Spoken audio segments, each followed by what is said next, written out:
बेटा अभी ना मिड की कोई डेट शीट आई नहीं है, लेकिन आई थिंक के 4 होंगे। सर क्योंकि वो सुना था 2 तारीख से स्टार्ट हो रहा है, सुना था सर, हमने भी किसी टीचर ने बताया था सर, डॉक्टर अदनान ने बताया शायद। पता नहीं, अदनान को शायद इन्फो होगी, यानी हो सकता है उसने ईमेल देख ली हो। जी मैंने सर, अभी देखी सर को बस। मेल आई है कि शायद पेपर तैयार कर लिए हैं कुछ इस तरह की, तो दो पेपर तारीख से तैयार। शायद कुछ अच्छा, इस आई डू तरह, नॉट। या प्रॉब्लम वाली मैम बता रही थी या डॉक्टर अदनान बता रहे थे।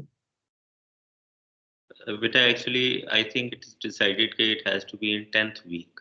आई डू नॉट नो अब 10th वीक कब से शुरू होता है। सर अभी ये 6th वीक चल रहा है सर,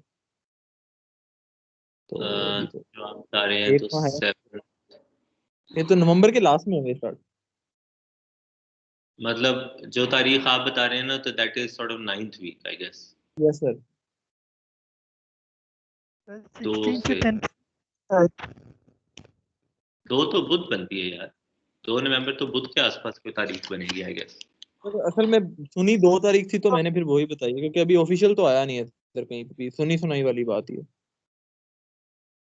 नहीं, दो, दो इज नहीं, 2 इज मंडे, ठीक है, बुध नहीं है, लेकिन एक वीक अभी 6th है, 7th। अच्छा, यस इसका सर। मतलब है कि दो को होगा तो probably they are thinking exactly middle of semester. जी सर। पता नहीं, अगर 2 तारीख को होता है फिर तो आई डू नॉट नो कि चौथा चैप्टर भी पूरा हो पाए कि ना हो पाए। आई डू नॉट नो कि कितनी स्लाइड्स हमारी रहती हैं। आज हम कर लेंगे। सर असल में कुछ टीचर्स कह रहे थे कि हमारा सिलेबस अभी तो बहुत थोड़ा है, तो 8th वीक हम सही नहीं रहेगा। प्रोबेबिलिटी वाली मैम शायद कह रही थी कि मेरा तो बहुत ज्यादा सिलेबस आगे होगा, फिर शायद उस वजह से कोई चेंज की हो डेट, जैसे आप बता रहे हैं 10th वीक। जी, मैं तो खुद 10th वीक के हक में ही हूँ। आज जी हम सर। कोशिश, एक्चुअली फरूख की तबीयत नहीं ठीक। चलो वील सी। वैसे आज मेरी ख्वाहिश है कि हम यहाँ तक कर लें, यानी 37 तक ठीक स्लाइड है सर। नंबर। फिर फिर नेक्स्ट वीक में we would have potential, E and V and dipole. Dipole. Lengthy है क्या चैप्टर, भी काफी है। जी हाँ, ये अगले वीक में तो पूरा नहीं होगा। अगर 2 तारीख रहती है तो I think we would go up to, application तक होगा सर।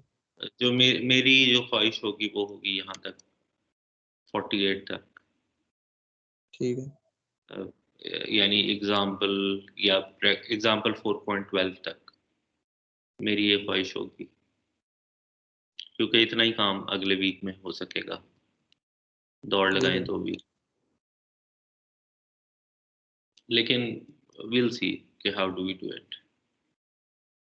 हमें दूसरी क्लास को भी देखना है ना कि how how is that doing. उनको साथ साथ चला रहे हैं हम, 13 लोग। ठीक है,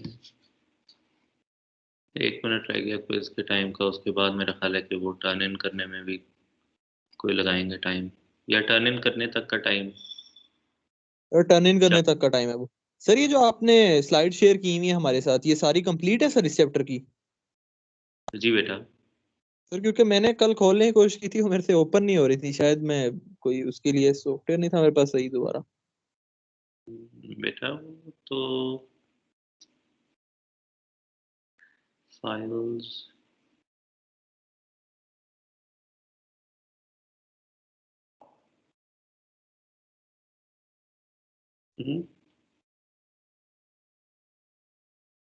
क्लास मटेरियल में। जी जी, वो उसी में जा रहा। हाँ ये है बेटा, तो ठीक है दिस इज सर। कंप्लीट। हाँ जी, मेरे पास तो डाउनलोड की ऑप्शन देता है, आपके भी देता होगा शायद आई गेस, देता कि है नहीं सर, देता। लेकिन सर देता है, नेट बहुत स्लो था सर कल जब मैं ट्राई कर रहा था दरअसल। बस प्रॉब्लम वही बचा होगी। ठीक, चेकआउट का पता नहीं क्या मतलब है।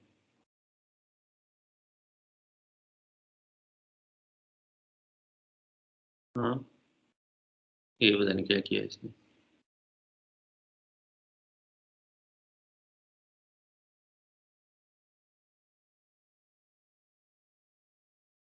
डिस्कार्ड चेकआउट,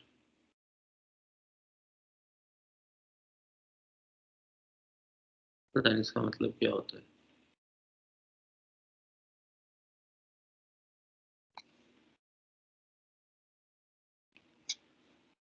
जी 17 लोग हो गए।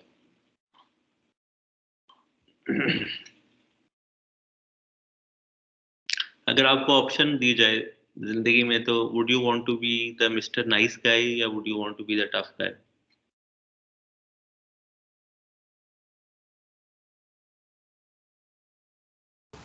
Tough guy. ये बॉडी बिल्डर बोला है टफ गाय? Yes sir. अच्छा चलो, अच्छा चलें, if you have to meet somebody तो आपकी एक्सपेक्टेशन क्या होगी कि अगला बंदा नाइस गाय होना चाहिए या टफ गाय होना चाहिए?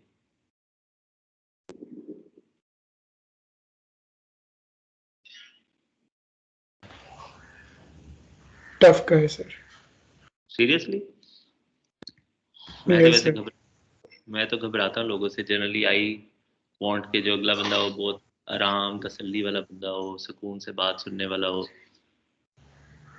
सर लेकिन टफ गाय का मतलब ये थोड़ी है कि वो मतलब बात नहीं आराम से सुनेगा, नहीं वो। नहीं, जनरली अ फौजी इज अ टफ गाय। तो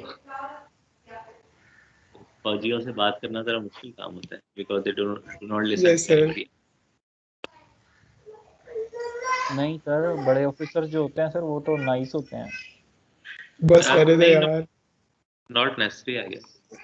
हाँ सर, सब बराबर भी नहीं होते, सर एक से मैं भी तो नहीं होते। जितनों से मिला हूँ सर, सारे बड़े ऑफिसर जो थे वो नाइस थे सर। मेजर से ऊपर तक के नाइस ही होते हैं सर। आपके डायरेक्ट बॉस, आपने किसी ने देखी हॉरिबल बॉसेस? No sir. ठीक है।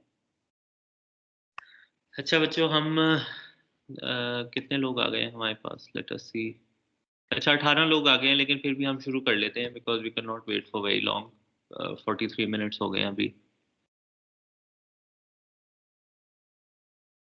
ऑनलाइन क्लास का ना ये नुकसान है कि मुझे आप लोग के नामों का नहीं पता, काफ़ी सारे लोगों के। तो क्लास पूरी की पूरी गुजर भी जाएगी और मैंने आपको पढ़ाया भी होगा, लेकिन it would B first time कि मुझे लोगों का पता नहीं होगा कि कौन कौन है। शायद शक्लों का भी ना पता हो कि कौन कौन सी क्लास से ताल्लुक रखता है। ओके। अच्छा बेटा, हम लोगों ने गॉसेस लॉ पढ़ा था, ठीक है? और Gauss's law leads us to the first Maxwell equation. और ये जो आपके सामने स्टेटमेंट लिखी हुई है जिसको मैं अंडरलाइन करने लगा हूँ, ये है जी गॉसेस लॉ की स्टेटमेंट, ठीक है? ये fundamentally this is Gauss's law which states that total net output flux is equal to charge enclosed। और जो गॉसेस लॉ है इसको जब आप आगे लेके जाते हैं, because this is D dot D S, and जो ये है charge enclose this is rho we D V, ठीक है? इसके ऊपर आप डाइवर्जेंस थ्योरम लगाते हैं और आप ये कहते हैं कि D dot D S is equal to del dot D d V. और ये आपके पास rho we D V already मौजूद होता है। फिर यहाँ से आप कहते हैं जी del dot D is equal to rho V, and this is the first Maxwell equation, very important equation. और ये आपको ये बताती है, यानी प्रीवियसली आप ये देखें जब हमने शुरू किया था तो हम सिर्फ इस बात को अज्यूम कर रहे थे कि जहाँ कहीं पे भी चार्जेस प्रेजेंट होंगे वहाँ पे इलेक्ट्रिक फील्ड इंटेंसिटी मौजूद होगी, राइट? जब हमने कूलम्स लॉ को किया था तो वी सेट के जी अच्छा, जहाँ कहीं पे भी दो चार्जेस होंगे उनके दरमियान में एक फोर्स होगी, ठीक है? अट्रैक्शन हो सकती है, रिपल्शन हो सकती है। तो कूलम्स लॉ ये कहता था कि अगर दो चार्जेस होंगे उनके दरमियान में फोर्स होगी। और फिर हम लोगों ने ये कहा था कि electric field is equal to force per unit charge. इसकी हमारे पास कोई बेसिस या कोई रीजनिंग नहीं थी, ठीक है? उस वक्त हमने बस, यानी ये किसी, या हमने एटलीस्ट पढ़ा नहीं कि ये बात जो है वो क्या किसी थ्योरेटिकल लॉ के तहत है या एक एक्सपेरिमेंटेशन के तहत ये बात हमें पता चली है। तो previously we didn't know this. लेकिन तो हमने बस ये बात अज्यूम कर ली थी कि जी एज पर कूलम्स लॉ अगर दो चार्जेस होंगे तो वहाँ पे फोर्स होगी, और फिर वहाँ पे इलेक्ट्रिक फील्ड इंटेंसिटी होगी या नहीं होगी वो हमें इस इक्वेशन से पता चल रहा था। तो ये इक्वेशन हमें ये बता रही थी कि जी अच्छा अगर कहीं पे फोर्स होगी तो इलेक्ट्रिक फील्ड होगी।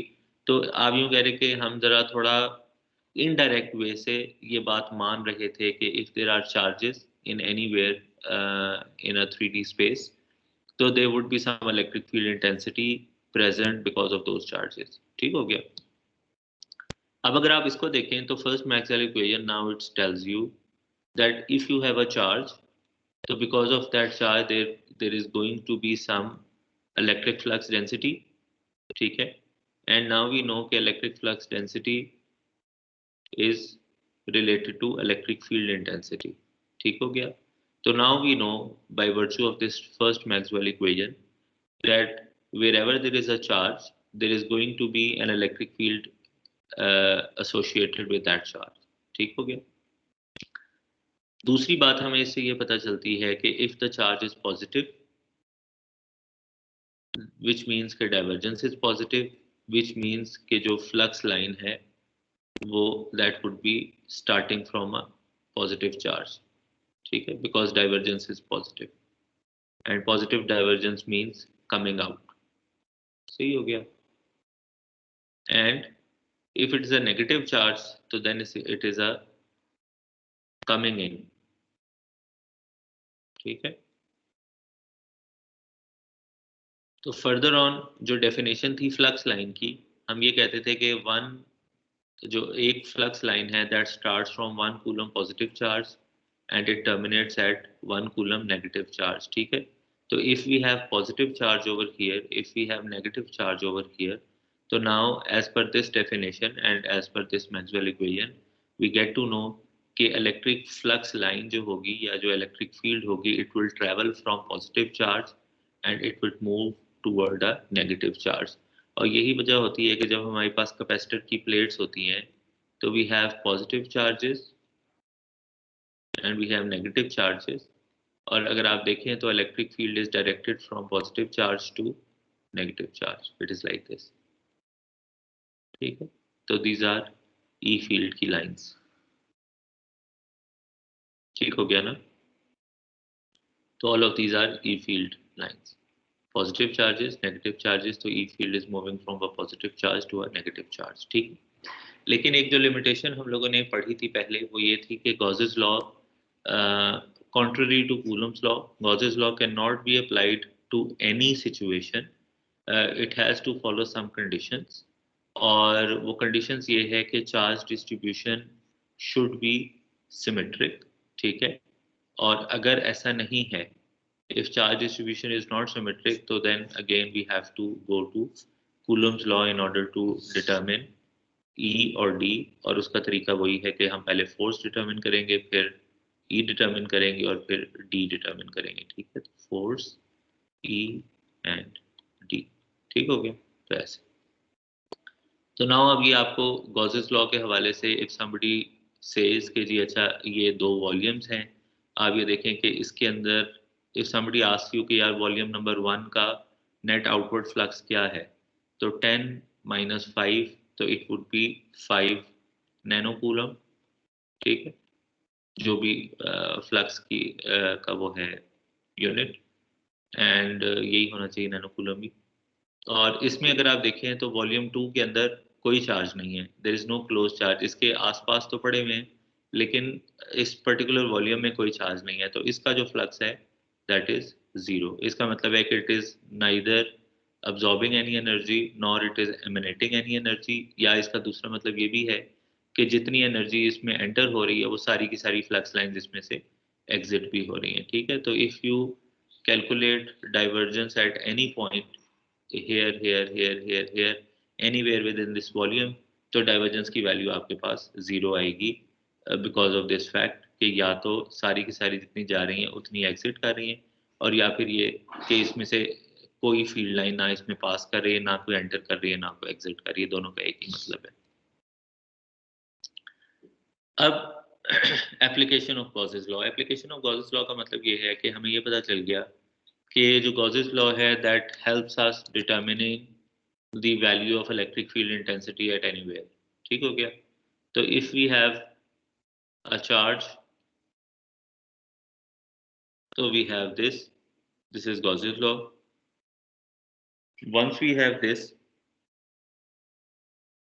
we have d dot ds.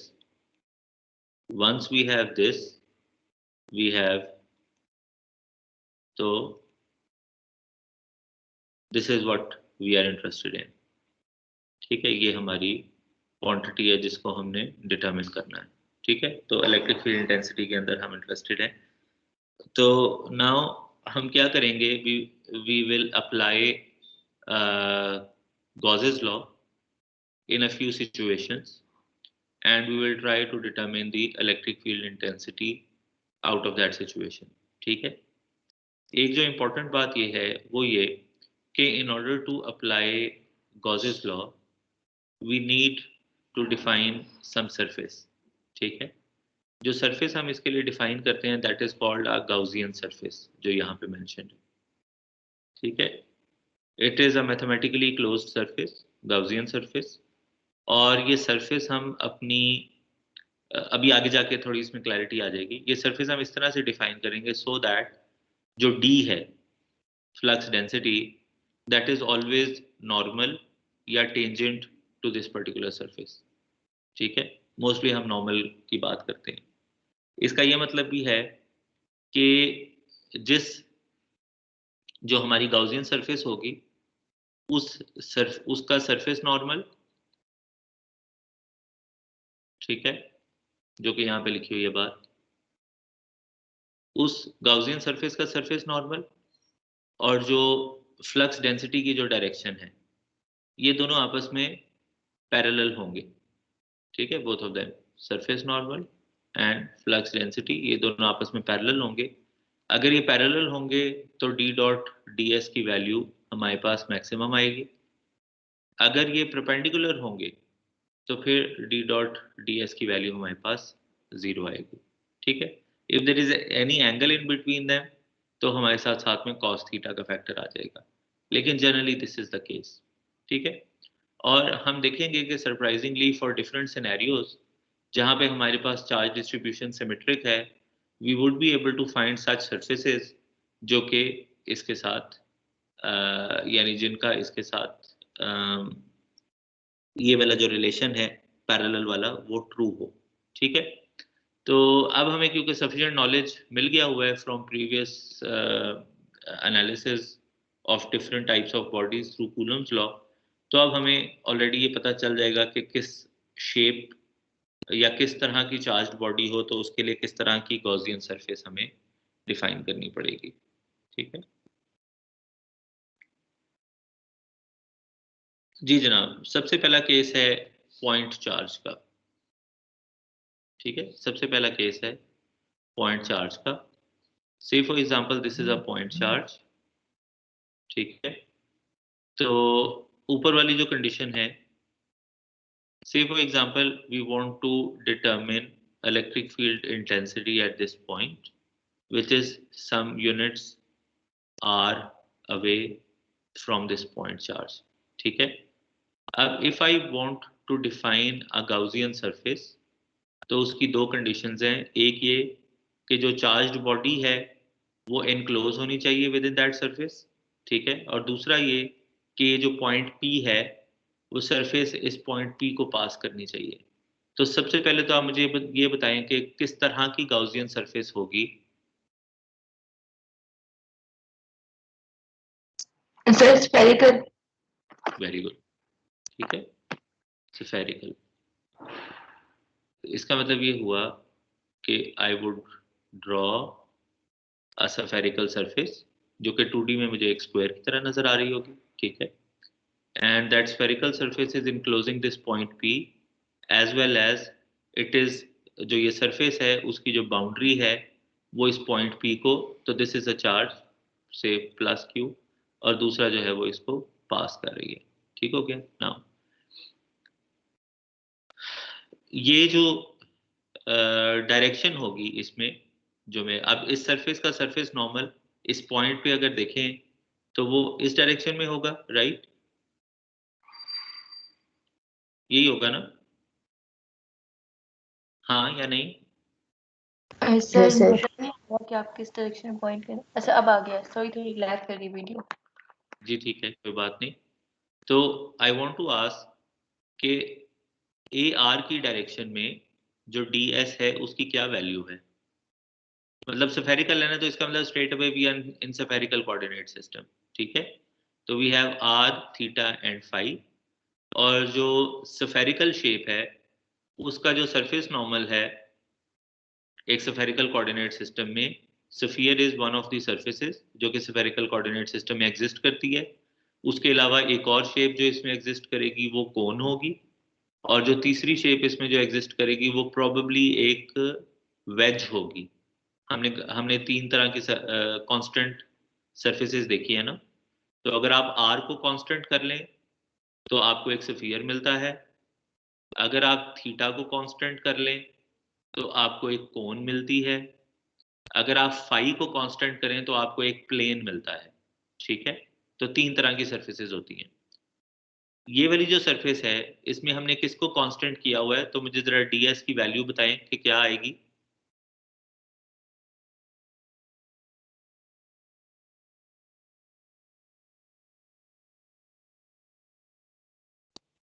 Sir वो जो स्फेयर का एरिया होगा।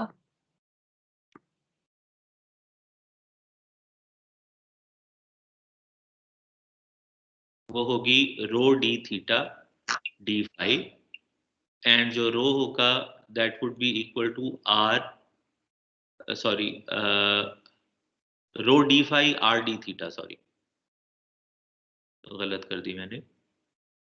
तो we would have d S to be equal to rho d phi and r d theta, ठीक है? और इससे भी मेरे पास क्या आएगा? R square sine theta D theta d phi, that would be my surface.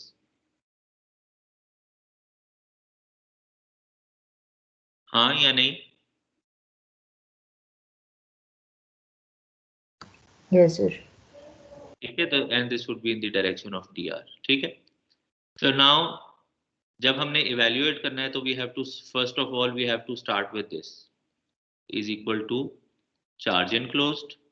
कितना चार्ज इनक्लोज हुआ हुआ है इसमें? How much is the charge?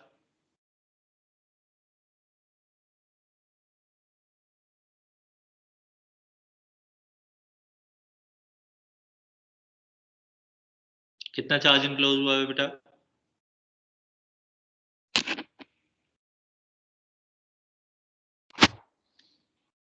Sir Q. ठीक है, तो we'll start with is equal to charge enclosed. जो चार्ज इनक्लोज्ड है that is equal to Q plus Q, और जो ये है that is D dot D S, ठीक है? जो डी एस है as per our Gaussian surface जो हमने डिफाइन कर ली, हमने डी एस की वैल्यू को डिटरमिन कर लिया, ठीक है? Which is R square sine theta D theta D phi, ठीक हो गया? और d का जो कंपोनेंट जो इसके पैरेलल होगा वो कौन सा होगा? Radial component, and that is equal to q, ठीक है?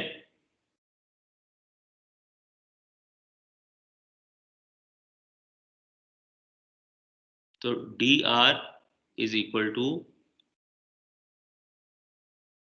Are square sine theta D theta D phi, और ये जो आर स्क्वायर है ये भी बाहर आ जाएगा, ठीक है?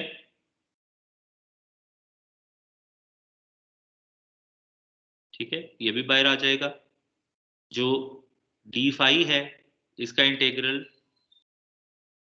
विल रिजल्ट इन 2 पाई, और जो साइन थीटा डी थीटा है ये कॉस थीटा में कन्वर्ट हो जाएगा, और जो हमारी लिमिट्स है उसके हिसाब से इसकी value will come 2।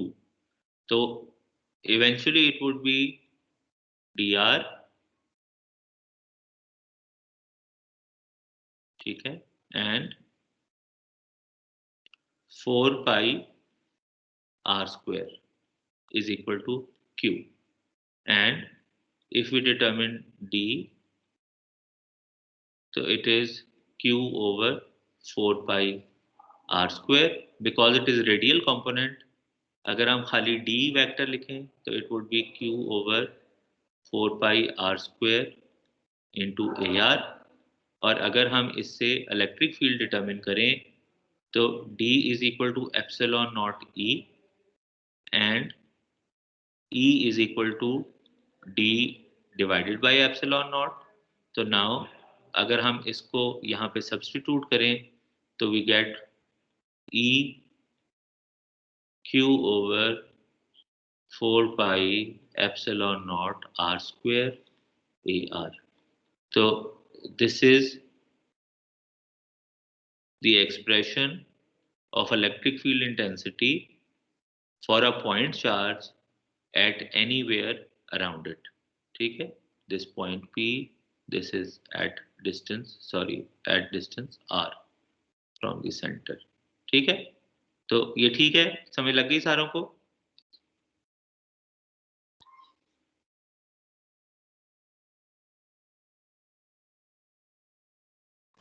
Yes sir, आ गई है। तरीकाकार भी समझ लग गया?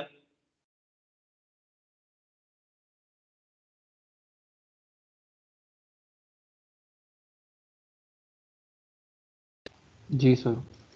चलिए,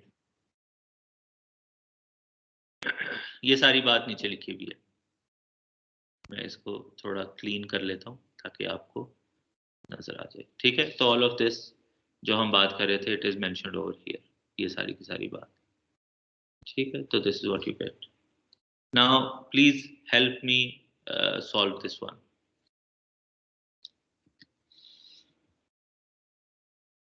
हमारे पास एक लाइन चार्ज है, ठीक है, तो हमें एक इन्फिनिट लाइन है या फाइनाइट, चलें इस बात को भी छोड़े, तो एक लाइन चार्ज है, we need to determine electric field intensity at this point P, ठीक है, which is some distance away. तो एक गाउसियन सरफेस जब हमने सेलेक्ट की इसको डिटरमिन करने के लिए, तो मुख्तलिफ जो हमारे पास सरफेसेस हैं जिसमें तीनों कोऑर्डिनेट सिस्टम्स अगर आप देख लें तो जो डिस्टिंक्ट शेप्स हैं वो क्या हैं हमारे पास? Planes, we have cylinder, we have circle भी है क्या?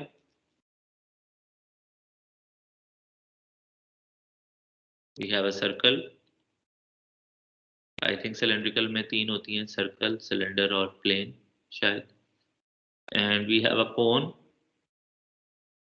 And we have a sphere.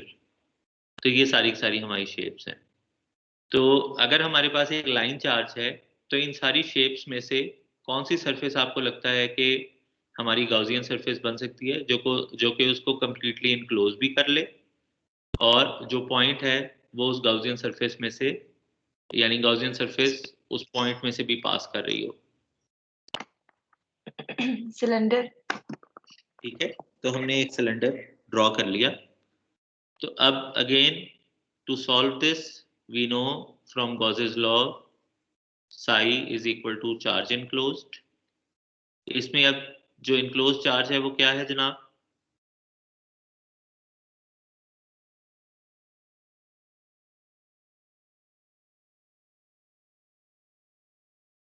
जी जनाब। Rho L into L. Rho L, जी ठीक है, रो एल डी एल का इंटेग्रल भी हो सकता है, और अगर हम ये कह दें कि जी total length of the line is L, तो it would be rho L into L, ठीक है, where L is integral of d L, ठीक है, एल इज डी एल का इंटेग्रल, ठीक है। तो यस, ये हमारा चार्ज इनक्लोज है। ओके, अब ये वाली साइड के ऊपर आ जाए, D dot D S.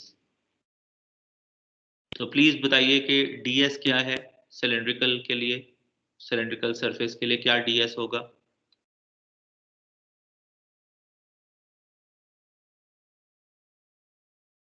ds की वैल्यू बताइए प्लीज।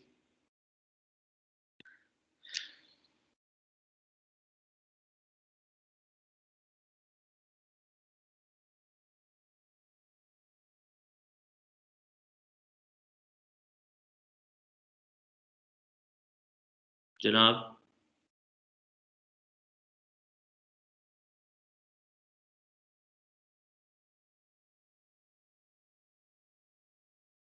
सिलेंड्रिकल के लिए रो ds d5 dz जी रो d5 dz, वेरी गुड, ठीक है।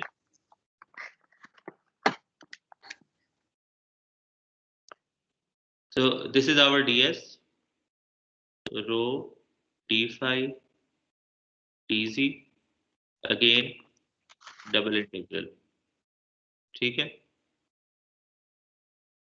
d को हम बाहर ले आए, again t5 will result into 2 pi and जो dz है उसका integral again by using the same principle it would, क्योंकि टोटल लेंथ l है तो इट वुड बी l, और ये रो जो है वो वैसे का वैसे बाहर आ जाएगा, ठीक है, is equal to rho l and l, ठीक है। ये l l से कट गया तो आपके पास बचा क्या, यहाँ ऊपर आ जाए, आपके पास बचा क्या कि d is equal to rho l over 2 pi rho, ठीक है। और ये d का कौन सा कंपोनेंट है, this is rho component, because ये जो ds है that was directed towards a rho, ठीक है।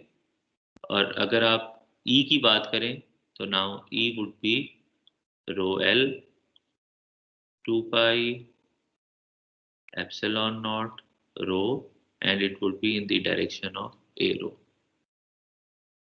ठीक है। सर ये dz वाली बात एक दफा दोबारा बता दें। क्या बेटे, कौन सी वाली? सर ये जो dz को आपने l l लिखा हुआ है ना, रो l बेटा z इस डायरेक्शन में है ना, ये देखें दिस इज dz, तो dz is actually equal to dl, जो हमारी लीनियर बॉडी है ना, यस ये सर z ठीक है समझ। ठीक है, तो समझ लग गई, तो it's the yes same thing, ठीक है। So is it the same expression that we had for a line charge?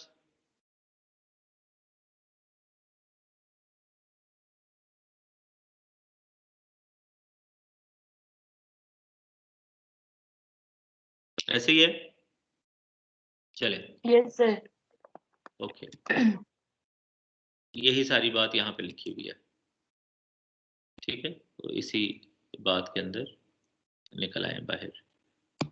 Okay, now this one, have a look at this one.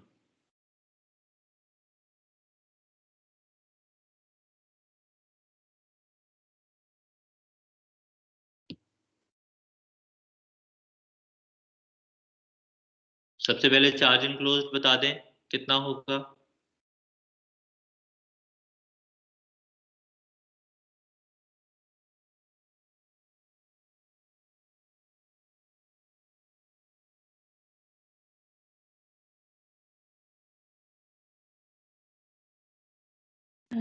Row dv rho S d S बेटा, this is the surface ना, oh yes ठीक है, तो it is a surface charge, तो rho S d S would be your total charge enclosed, ठीक है। अब इसके लिए जो हमने गाउसियन सरफेस बनाई है, क्योंकि हमारे पास एक प्लेन शीट है, तो जो गाउसियन सरफेस होगी वो क्या होगी, एक प्लेन होगी, ठीक है। लेकिन इसमें एक इम्पॉर्टेंट बात यह है कि जो इलेक्ट्रिक फील्ड इंटेंसिटी है, from our previous knowledge, if we have an infinite sheet, तो हमें पता है कि जो इलेक्ट्रिक फील्ड का कंपोनेंट एग्जिस्ट करता है that is perpendicular to the sheet, ठीक हो गया। लेकिन अगर परपेंडिकुलर शीट का मतलब है तो it can be in this direction and it can be in this direction as well, आपको याद होगा जब हम कैपेसिटर की बात कर रहे थे, ठीक हो गया। तो because this direction is perpendicular and this direction is perpendicular as well. ठीक है, ओके। तो अब हमने क्या किया, we are interested to determine electric field at this point, point P। तो जो सरफेस हमने डिफाइन की है, इट इज ये जो टॉप प्लेनर सरफेस है, ठीक है, टॉप प्लेनर सरफेस, सही है। लेकिन जो ये जो है flux density, it would be going in this direction as well, ठीक है। ये जो सरफेस है, इसका एरिया बता दें, ds डिफाइन कर दें जनाब, d डॉट ds।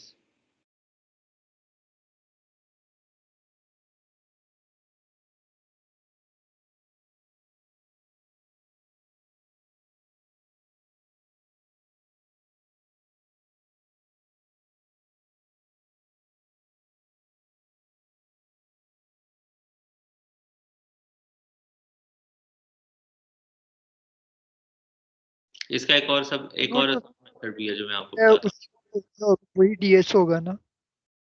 सॉरी बेटा, वो जो रेक्टेंगुलर बॉक्स है उसका जो एरिया है वही ds होगा, ठीक है। तो दैट इज बेटा dx dy ना, ठीक है। मैं इस फॉर्म में पूछ रहा था, ओके सॉरी सर। ठीक है। और ये बात आपकी सही है कि रेक्टेंगुलर बॉक्स का जो एरिया होगा वो ds होगा, ठीक है। तो इसमें सिर्फ एक छोटा सा कैच ये है कि यहाँ पे जब हम देख रहे हैं तो it would be rho S into this particular area, ठीक है। क्योंकि हम जब चार्ज इनक्लोज्ड की बात कर रहे हैं तो we are talking about only this area, ठीक है। क्योंकि इस बॉक्स में जितना चार्ज इनक्लोज्ड है हम उसके बारे में बात कर रहे हैं, ठीक है। लेकिन इस साइड पे जब हम इलेक्ट्रिक फील्ड कैलकुलेट करेंगे तो वी हैव टू एरियाज, एक पॉजिटिव z का और एक नेगेटिव z का, ठीक है। तो we have two similar areas, so you would have 2 times d into a and this, ये इससे कट जाएगा and we will have, ठीक है। और अगर हम इलेक्ट्रिक फील्ड की बात करेंगे तो it would be rho S over 2 times epsilon naught. जरा बेहतर लिख देता हूँ,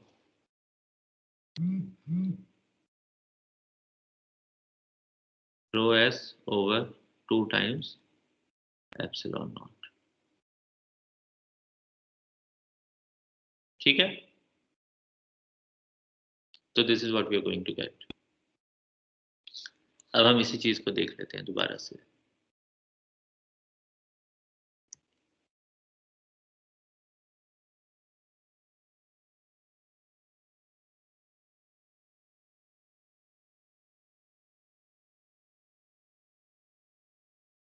ठीक है,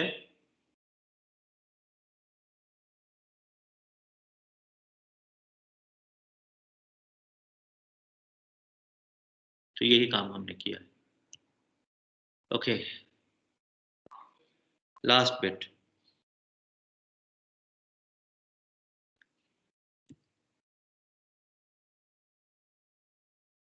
ये बिट थोड़ी सी इंटरेस्टिंग है,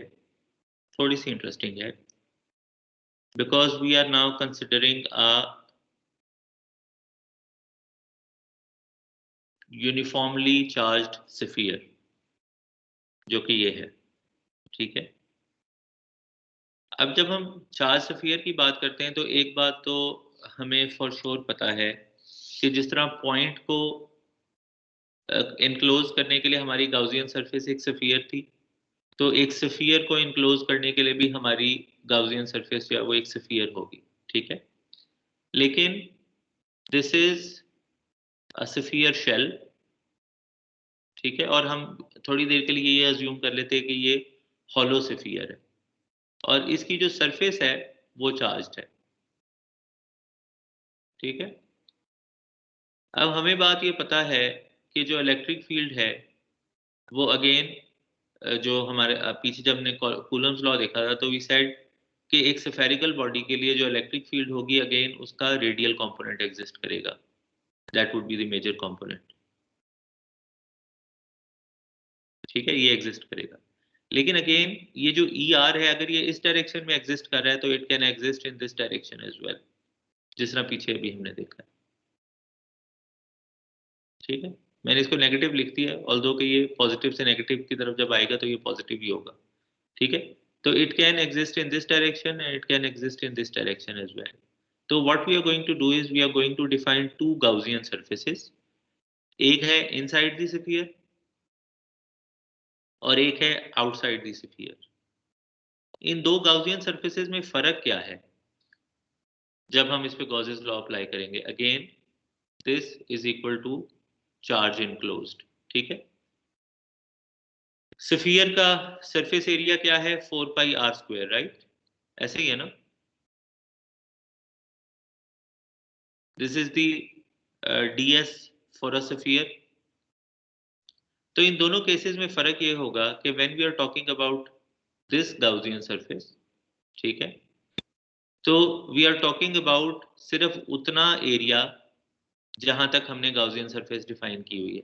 ठीक है, and that area can be smaller as compare to the whole sphere. या आप यूं कह लें कि जो टोटल चार्ज इनक्लोज्ड है within the Gaussian surface, वो इस बात पर डिपेंड करेगा कि जो गाउसियन सरफेस है उसका कितना रेडियस है। अगर इतनी छोटी सरफेस होगी तो चार्ज इनक्लोज खाली इतना कंसिडर होगा, अगर इतनी बड़ी होगी तो देन चार्ज इनक्लोज्ड ये कंसिडर होगा, अगर इतनी बड़ी होगी तो चार्ज इनक्लोज्ड ये पूरा कंसिडर होगा। ठीक है, लेकिन if you are talking about this Gaussian surface, जिसमें जो गाउसियन सरफेस का रेडियस है दैट इज ग्रेटर देन या विच इज द आउटसाइड, तो अब रिगार्डलेस कि ये गाउसियन सरफेस यहाँ पे है या यहाँ पे है या यहाँ पे है, जो टोटल चार्ज इनक्लोज्ड होगा वो सिर्फ इतना ही होगा हमेशा। ठीक है, ये पॉइंट समझ लग गया आपको कि नहीं? Yes sir. Yes sir. ठीक है, तो इसको दोबारा से देखते ना, तो ये इसी तरह ही है। If you look at it, हमने शुरू किया उसी तरीके से कि हमने इस फॉर्मूला को अप्लाई करना है। ठीक है, गॉसेस लॉ को हमने अप्लाई करना है, which is this is equal to charge enclosed. ठीक है, तो हम उसी तरह करेंगे। सबसे पहले हम चार्ज इनक्लोज्ड कैलकुलेट कर लेंगे, लेकिन now charge enclosed will have two values. One, if our radius is, जो a है ये टोटल रेडियस है ऑफ द स्फेरिकल बॉडी, तो एक ये वाला सिनेरियो होगा और दूसरा ये होगा कि जब हमारे पास r की वैल्यू ग्रेटर देन a है। ठीक है, तो we will have to enclosed charge के दो एक्सप्रेशन होंगे। तो सबसे पहले if you look at it, rho we D v, this is the charge enclosed, और r square sine theta d r d theta d phi. ठीक है, लेकिन जो r की लिमिट है that is from 0 to r। सही हो गया, एंड दिस इज स्टैंडर्ड 0 से पाई एंड 0 से 2 पाई। तो this is our total charge enclosed. ठीक है, जब हम d dot D s calculate करें, नाउ अगेन जो गाउसियन सरफेस है उसका radius will go up to, यानी उसकी वैल्यू r स्क्वायर के साथ डिफाइन होगी। ठीक है, तो this is the expression for the Gaussian surface. जब इन दोनों को आपने इक्वेट किया तो this is what you get. ठीक हो गया। इसी बात को अगर आप अब जो बाहर वाली गाउसियन सरफेस है अगर इस सिनेरियो में देखें तो now again the procedure is the same, rho we D v. Now look at, लेकिन डिफरेंस इज ओवर हियर। अब जो r की लिमिट है दैट इज, प्रीवियसली r की लिमिट थी 0 से लेके r तक विच वाज इनसाइड। अब r की लिमिट है 0 से लेके a तक which is the maximum radius. So now this is our charge enclosed, लेकिन जो d डॉट डी एस है उसके ऊपर कोई फर्क नहीं पड़ेगा, क्योंकि जो गाउसियन सरफेस है उसका रेडियस अभी भी r है, जो कि उस पॉइंट को या उस डिस्टेंस को रिफ्लेक्ट कर रहा है जहां पे आप इलेक्ट्रिक फील्ड इंटेंसिटी डिटरमिन करने में इंटरेस्टेड है। तो प्रीवियस एक्सप्रेशन में और इस एक्सप्रेशन में ये फर्क है कि यहाँ पे जो r है वो r से कट गया और जो इनसाइड इलेक्ट्रिक फील्ड इंटेंसिटी है that was a constant value. ठीक है, मतलब आर स्क्वायर जो है वो कट गया and you got only this value, not constant, लेकिन यू गॉट दिस। अब जो आउटसाइड इलेक्ट्रिक फील्ड इंटेंसिटी है that is dependent on both the total radius of the sphere and the distance that you are away from the sphere. लेकिन previous case में it was only dependent upon that how much inside how much are away from how much you are away from the surface of the charged body। ठीक है, तो इन दोनों को अगर आप प्लॉट करें विद रिस्पेक्ट टू रेडियस, ठीक है, तो आप ये देखें कि आहिस्ता आहिस्ता जब आपने सेंटर से शुरू किया तो आहिस्ता आहिस्ता आपकी इलेक्ट्रिक फील्ड इंटेंसिटी बढ़ना शुरू हो जाएगी, क्योंकि एज पर गॉसेस लॉ जो आपका एनक्लोज चार्ज है वो बढ़ना शुरू हो जाएगा। ठीक है, ठीक है, तो आहिस्ता आहिस्ता ये चीज बढ़ रही है और कहां तक बढ़ती रहेगी, जब तक आप इस पॉइंट तक नहीं पहुंच जाते, which is now encompassing the complete charged body। ठीक है, तो इस पॉइंट तक जब तक R की वैल्यू A तक पहुंच गई, यहां तक आपकी इलेक्ट्रिक फील्ड इंटेंसिटी बढ़ रही है और लीनियरली बढ़ रही है। लेकिन जब आप इससे बाहर चले गए तो अब क्या होना शुरू हो गया कि now it has started decreasing, and अब जो शुरू में कूलम्स लॉ ने हमें बताया था कि इलेक्ट्रिक फील्ड इंटेंसिटी या force is inversely proportional to square of the distance between the two charges, तो अब आप ये देखें दोबारा से ये कूलम्स लॉ के तहत एक्सपोनेंशियली डिक्रीज करना शुरू कर दिया। ठीक है, as you are moving away from the charged body now. ठीक है, तो दिस इज ऑल। हमने 3 केसेस देखे, बल्कि 4, पॉइंट चार्ज के लिए, लाइन चार्ज के लिए, सरफेस चार्ज के लिए और वॉल्यूमेट्रिक चार्ज बॉडी के लिए, and we have applied Gauss's law in different scenarios. ये सिंपल सी एग्जांपल्स हैं रो वी यानी फर्स्ट मैक्सवेल इक्वेशन के साथ डी डिटरमिन किया, डी आपको दिया हुआ है, आपने चार्ज डेंसिटी डिटरमिन करनी है एट दिस पर्टिकुलर पॉइंट। ठीक है, तो charge density is rho v, आप ये मैक्सवेल इक्वेशन डालें तो जवाब आपका जो भी आएगा that would be the value of rho v. ठीक है, जो दूसरा मेथड है वो इस तरह से है, फ्लक्स के जरिए से। ठीक है, यानी गॉसेस लॉ से, which is a little longer method. ये अभी हमने देखा है एक्सप्रेशन। ठीक है, तो इन्होंने हमें ये बता दिया कि चार्ज डेंसिटी ये है, अब इन्होंने हमें रो वी की वैल्यू दे दी है, एक्सप्रेशंस ऑलरेडी हमारे पास अवेलेबल हैं, तो डिटरमिन ई एवरीवेयर, ये वही तरीका है जो अभी हमने जो थर्ड केस देखा है, फोर्थ केस, ये एग्जैक्टली सेम प्रोसीजर है, सिर्फ प्रीवियसली वहां पे हमें रो वी की वैल्यू पता नहीं थी, अब हमें रो वी की वैल्यू पता है। ठीक है, तो रो वी की वैल्यू अगर आप सब्स्टिट्यूट करेंगे उन 2 एक्सप्रेशंस में जो हमने कैलकुलेट किए हैं तो आपके पास यही जवाब आएगा। चलें, ठीक है जनाब, this is all. Next time जब हम मिलेंगे नेक्स्ट वीक तो हम इलेक्ट्रिक पोटेंशियल शुरू करेंगे, और अपना ख्याल रखिएगा, दुआओं में याद रखिएगा। ठीक है जी, थैंक यू।